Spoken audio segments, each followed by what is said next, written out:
Assalamualaikum warahmatullahi wabarakatuh. My name is SADDAM BILFAQIH. I'm from class 12, Social 1. I'm from high school SMA Negeri 8, Surabaya. I have some interesting story. The enterprising cloth shop clerk produced a golden result. Saddam is a cloth shop clerk in Genteng City. He is very hardworking. He is the son of someone who is unable, but Saddam does not want his fate like his parents. Even though I'm not a rich man, one day I will definitely change my fate, said Saddam to himself. He works hard even though he is still a student. He is not lazy in terms of his study.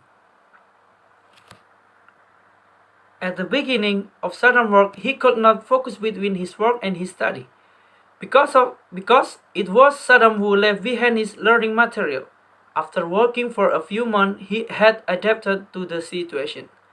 He returned to pursue his study and finally work and study were balanced.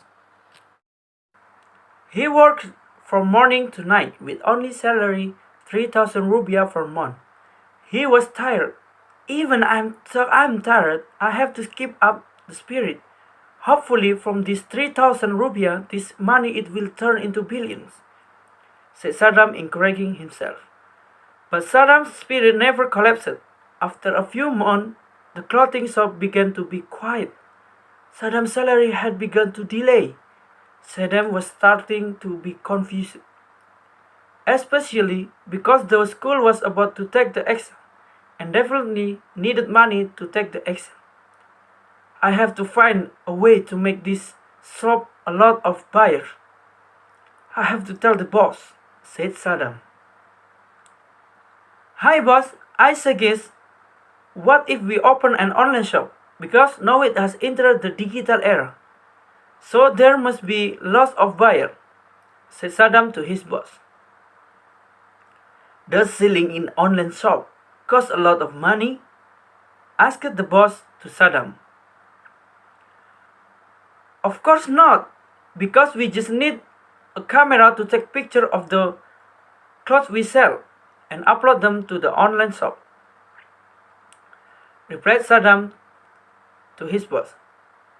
Good idea, son. Let's do it now, said the boss. Okay, let's do it, said Saddam.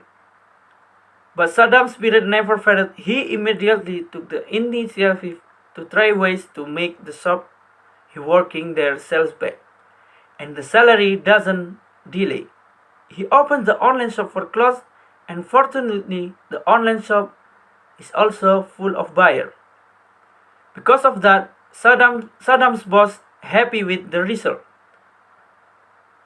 Initiative to promote the shop, and Saddam has increased in his starting salary from 3,000 rupiah per month to 8,000 rupiah per month, and increase every year. After 3 years, Saddam worked in the shop and he had almost graduated from his school. He did not want to be an employee continuously. He wanted to grow up. Boss, I want to say, after 3 years I worked here, I got a lot of lessons. And after I graduate, I want to have my own business. I want to grow up, boss, said Saddam to his boss. It's okay, son. All human beings have to continue to develop if you want to be successful. I'm very happy you say it means you've grown up.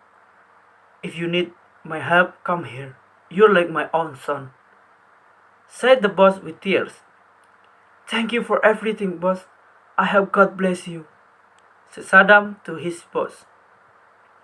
After graduating from school, Saddam opened his own business with the process from he saved the salary money because he already had sufficient knowledge and experience to market a shop item. Although at first it was difficult, the spirit of Saddam, prayer from his parents, and God's intervention from the shop became famous in the Genteng city. After the time, the Saddam shop had branches all over Indonesia and had its own brand. namely 8HN, and now he is able to become a successful young entrepreneur at the age of 22 years old. In the end, he was able to change the fate of his family. Now he lives like a human. In the past, he used to only eat 2 portions of rice for 3 of them. Now he can buy rice as well as a place to eat. In the past, he would only fill a wooden house. Now he lives in a house like a palace, surrounded by gold. The message is all successful people start from rough beginnings. God will not change the fate of a people if he does not change it himself. God helps those who help themselves. Thank you very much for listening my interesting story. Goodbye.